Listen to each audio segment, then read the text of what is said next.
Hello and welcome to the last episode of this year's Mecha March. And today we're going to be talking about a giant robot movie from the Atomic Age.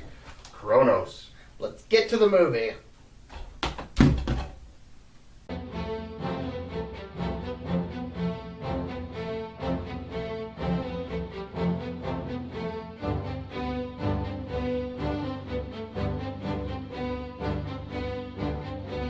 In space, a UFO drops something traveling to Earth.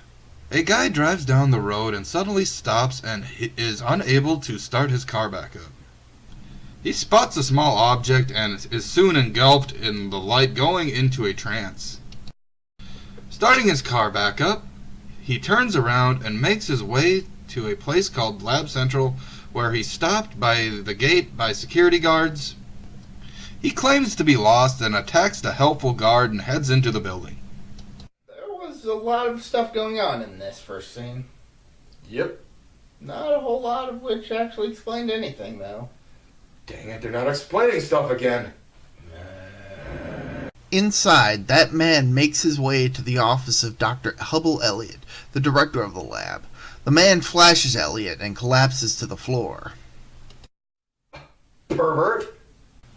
The guard arrives only to find the intruder dead. After the guard leaves with the body, Elliot himself goes into a trance and begins searching through notes.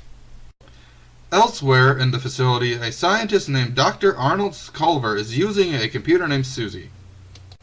Arnie then delivers a report on orbit of an asteroid of M47 to Dr. Leslie Gaskell, who is just about to leave for a date. Inputting the coordinates, the two find M47, the UFO from before, still thinking this is an asteroid. That's no asteroid. That's a space station. No, it isn't. Huh, so you're right. In his office, Elliot sends a telepathic message to the UFO, and the scientists notice its change in trajectory. They set the machine to take photos of M47 and head to the dark room. Meanwhile, Elliot enters his insulation chamber, which is shielded from numerous types of energy waves. In the dark room, the scientists meet with Les's date, Vera Hunter, who's just developed the photos, and Les decides they should double-check their data. They input the data into Susie. A shortening of a longer name, as Arnie explains, but the device malfunctions before Elliot enters the room. Les tells Elliot about M47's orbit, and Arnie tells him and Vera that they take a while to fix Susie and they should just head out for the night. Yeah, Protomet, you need a night out. You look really stressed. I do? However, Les's concern over M47 leads him to go back just before the two are about to leave for the movie. As Les and Vera are about to get intimate in the dark room, Arnie calls down to them to tell them Susie's back up and running. Les and Arnie reveal to Elliot that M47 is on a course for Earth, and with its size it'll cause quite a bit of damage, forcing Elliot to make a call to the Army. With Lab Central's help, missiles are launched to attack the rogue M47. As the scientists watch the missiles attack, Elliot is affected by the flash and collapses. As the smoke clears, M47 is unaffected by the missile, which had enough power to destroy New York, and Elliot is found just outside the computer room. The news reports on the failure of the missiles and mentions that scientists cannot agree on where the asteroid will land. As it passes by, static from M47 interferes with the broadcast. The asteroid crashes into the Pacific Ocean, thankfully missing any populated areas. At Lab Central, Last is concerned about the asteroid, knowing that the recovery of it could take months to even get started. He mentions how M47 defied all expectations before it crashed, implying intelligence, and decides to head down to Mexico to find the asteroid himself. Down in Mexico, Les and Arnie search the ocean by helicopter, but return to shore when they run low on fuel.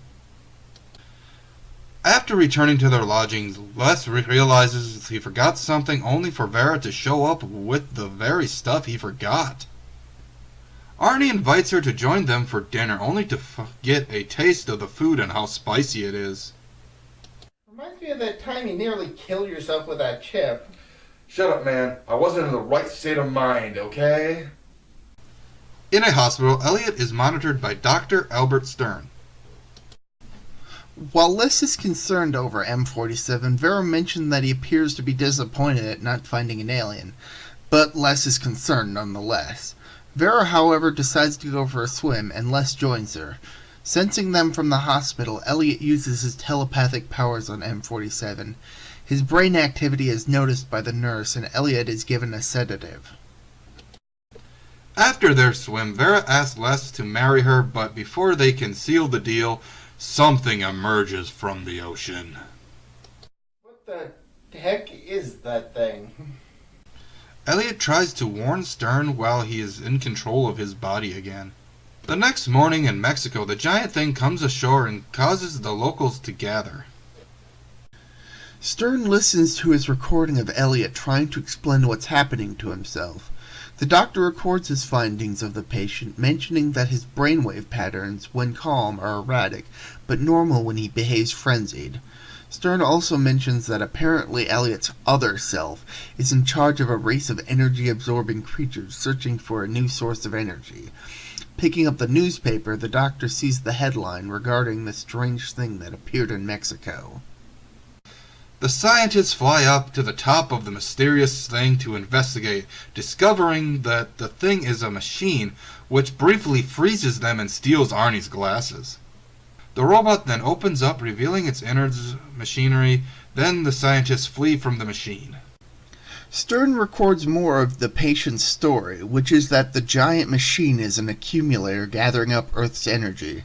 Elliot sneaks into the office and tries to strong-arm the recordings from Stern. The doctor realizes the truth too late, and Elliot electrocutes Stern. How are the heroes gonna figure out the plot of the film now? A news report plays a recording of Les, who gives the robot the name Kronos after the god, then reports on Elliot's release from the hospital following Stern's death. Elliot pores over the location of power resources in Mexico and telepathically sends orders to Kronos. As Kronos moves under orders, the scientists watch in disbelief as Kronos attacks a power plant. Military planes fly in to attack the giant robot, telling Les and the others to evacuate. All attempts to destroy Kronos fail, and with the threat of the planes neutralized, Kronos moves on to its next target, causing destruction wherever it goes. This thing is out of control. Earth's in trouble. Back at the lab central, Les and Lara go down to Elliot's insulation chamber. After they're allowed into the chamber, Les confronts Elliot about his advice that hydrogen bombs to be used to deal with Kronos. Les believes that the bomb will only feed Kronos and argues that the robot is intelligent. Since Les has no alternative plan, the operation is put into motion. At least they're telling me the plan this time. That makes me happy. Later, Vera tries to tell Les something about the hospital Elliot was taken to, but Elliot gets to her first. Hearing her screams, Les comes to save Vera, and he and Elliot get into a fight. Elliot is shoved into an electrical device and is shocked by it.